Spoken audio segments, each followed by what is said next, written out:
Hi. How are you? Very well. So tell everybody your name. My name's Ian Ross. I'm the founder and managing principal at Somera Road. And I'm Sasha Eden, a Brooklyn Heights resident, and I'm interviewing Ian about the Bossert. Did I pronounce it right? The Bossert. I'm very excited to be here. First, I want to ask you, how did you get into this area of the business, like property development? Sure. So Somera Road's a real estate investment and development firm. We invest nationally from coast to coast. We do a lot of historic adaptive reuse, a lot of new construction. We love luxury residential, and we love really dynamic mixed-use neighborhoods. I live in Brooklyn Heights, Cobble Hill area, and I've always been enamored by a lot of the attributes about Brooklyn Heights, and we've always looked for a project here, and here we are. A lot of your projects are not in Brooklyn or New York City, right? They're all across the country. That's right. So how did you stumble onto this amazing historical space? Sure. So we invest in places like Nashville, Austin, Kansas City, Indianapolis, Louisville, and we really love these architecturally significant historic buildings that really tell a story. And I've walked past this building for the last 15 years since I moved to Brooklyn. Me too. And I've always looked up and seen such amazing potential for this iconic building, and was disappointed that nothing more was happening here. And I think, like a lot of people in the neighborhood, we saw its potential and really saw an opportunity to create something magical that Brooklyn Heights deserved, and honoring the Bossert's history. Our firm buys historic buildings, we redevelop historic buildings. We're based in New York. We redeveloped a building downtown in the financial district. We know how to invest in distressed assets. So it was honestly a perfect opportunity to take a lot of our skill sets and combine them in one asset. Serendipity. Serendipity. So I spent about 5 years trying to figure out how to get my hands on the building. Wow. Studying it through the debt, through the equity, trying to understand why this building was in such distress. And eventually, lo and behold, we were able to get control of the building and are now embarking on a really important repositioning of it. I could tell you a little bit about the history of the building if that's helpful. Yes, I would love to know. When we think about the history of Manhattan and the history of New York City, the center of trade, the center of commerce, the maritime industry, the business district was all in the financial district. Yes. And a lot of your tradesmen, your titans of industry, they all lived in Brooklyn Heights, or a lot of them lived in Brooklyn Heights. And you could take a boat, the ferry, the bridge, your horse and carriage over to the financial district. Brooklyn Heights is described as America's first suburb. It's funny. Oh, that's interesting, because Yeah. there is an element where you do feel like it's both the city and suburban, especially living here with kids. Totally. When I moved here 15 years ago, I told my friends I was moving to Brooklyn. They're like, "Oh, you're moving to Brooklyn." Gotcha. But I called my grandma, may she rest in peace, who's a lifelong New Yorker, and I said, "Grandma, I'm moving to Brooklyn Heights," and she goes, "Oh my God, honey, you made it." And to her generation, Brooklyn Heights was this epicenter of luxury, of glamour, of affluence, but kind of understated affluence is how we like to think about it. So going back to that history, Louis Bossert, this lumber magnate in the early 1900s, decided Brooklyn Heights needed its own special hotel. And from 1908 to 1912, he built the Hotel Bossert to be what they referred to as the Waldorf Astoria of Brooklyn. It was this iconic gem of an asset. It was this central gathering place. It was this amazing hotel. It was this amazing gathering place for weddings and graduations and bar mitzvahs, and the mob famously met upstairs. And in 1952, the World Series winning Brooklyn Dodgers celebrated their win over the New York Yankees in the Marine Room upstairs.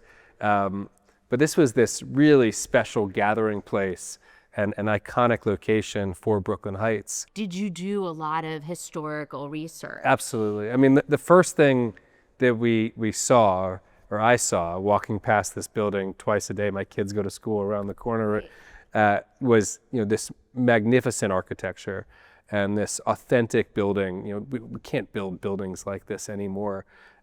In the center of this amazing neighborhood, And so the first thing that I was enamored with was the sheer presence, style, architecture of the building. But then once you dive into its history, whether it's Louis Bossert, whether it's the time as the Hotel Bossert, whether it's the period that the Jehovah's Witnesses owned the building, it's got this truly incredible and significant history to this neighborhood. In the late 80s, the Jehovah's Witnesses picked up the building, and around 88 to 92, they undertook a massive restoration of the building, and they won a variety of awards from Landmarks and Preservation for what they did to the building. They were some of the most incredible stewards of their real estate, and they famously owned about $2.5 billion of real estate all over the neighborhood. The story goes that they used to polish the outside of the Bossert with a toothbrush, but they were tremendous caregivers of this asset. Around 2012, they decided to exit Brooklyn and moved their headquarters up to Warwick, New York. And unfortunately, the last 13 years kind of eroded some of that glamour. And it's our job to bring that back. That's exciting. And so your plans are to turn this space into homes for people. Brooklyn Heights has evolved into, really the best, I'm a little biased, but I like it the here. best neighborhood for families in all of New York City. You have everything you could ever want. You're a stone's throw from the city. You got every subway. You got great restaurants, great shopping, great subway access, the ferry system, beautiful views of Manhattan, the Brooklyn Bridge Promenade. It's as quintessential New York, tree-lined streets, cobblestones, brownstones. It's phenomenal. It's really like stepping back in time a lot of Absolutely. It's kind of a forward. It yeah, balances both. Exactly. I think there's a lot of the amazing attributes of the Upper East Side and the West Village, but without some of the things that erode the quality of life in those respective places, which I won't get into out of respect to your audience. We're Brooklyn first. Yes, that's right. While Brooklyn Heights has become this incredible place for families, and I think the housing stock has generally indexed towards townhouses. Yes. And I think folks want another option, whether they're young families, whether they're folks that just don't want to be in vertical living in a townhouse, or whether it's empty nesters that want to move out of a townhouse.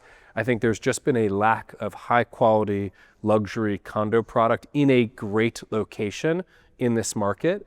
Partially that's because it's a landmarked historic district. It's hard to build verticality. Yes. We're obviously grandfathered into the density that we have here. So I think this provides a phenomenal opportunity to provide or to deliver that condo product that the market is deeply seeking.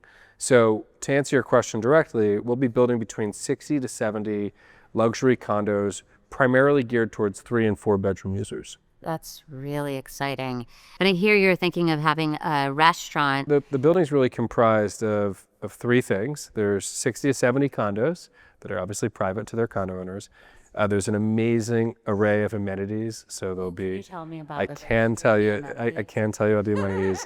There'll be a 60-foot swimming pool, a cold plunge, a steam room, a sauna, a kids room, a teen room, a workspace, a lounge area, a conference room, a private dining room, a gym, a Pilates studio, and maybe a couple more, a wine cellar, and a variety more. So it'll be the most amenitized building that Brooklyn has seen. We're really excited about it. The restaurant is the third component. That is, I think of that as our gift to the community and to the neighborhood. That is a public-facing element that we've been really intentional and really thoughtful about. Despite all of the things that we love about this neighborhood, I think it is underserved from a high-quality restaurant perspective. And we believe that if you build it, they will come, and that this population, this demographic, desperately wants these high-quality dining experiences. So we are well on the way of bringing one of the best that Brooklyn has seen. Since COVID, there are some new places that have come into this neighborhood and are also like embracing the old neighborhood, but there is so much room and necessity for what you are inviting and creating space for desperately. I'm excited for that. So the restaurant will be for the neighborhood. There might be some priority reservations for residents upstairs, but it's a 5,000 square foot restaurant, most likely with some outdoor space. And We're in conversations with some of the best restaurateurs in the city that are ecstatic about being part of the reviving of this amazing building. That's really exciting. Oh my God.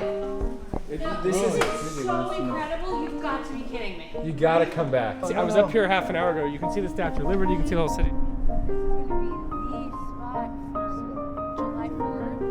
I swear. Okay. I'm just a kid from LA. It's so cold. That was the part I forgot to ask